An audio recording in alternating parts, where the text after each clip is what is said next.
C'est vrai qu'on a toujours revendiqué d'être des crétins, des cons. On avait même un slogan pour un des albums.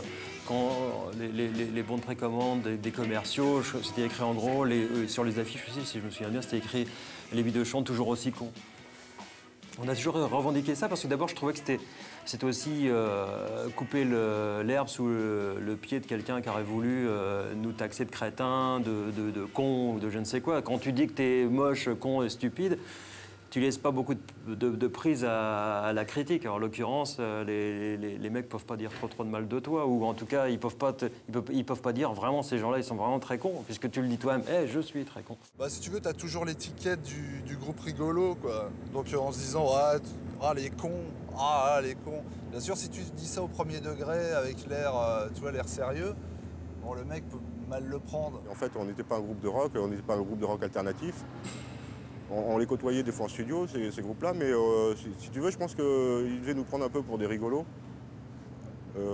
Parce qu'on faisait un peu les guignols, quoi. On faisait un peu comme ce qui se passe sur la scène quand le clown arrive, c'est-à-dire qu'on faisait les bouffons, quoi. On était un peu les bouffons du rock'n'roll, un peu, nous. Roger,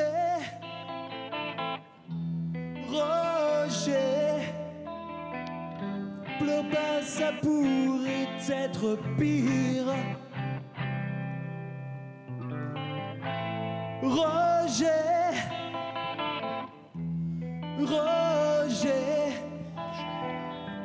heureusement, moi je respire. Quand on a sorti le Rolling Bidochon, il y avait Mick Jagger qui habite en France, quoi. Et puis un ami à lui a fait écouter en disant « Ah, t'as vu, il y a un groupe français qui a repris vos titres en les parodiant. » Et en plus, lui, comme il parle bien français, il a bien compris le truc et ça l'a fait vraiment marrer, quoi. Papier, water, water.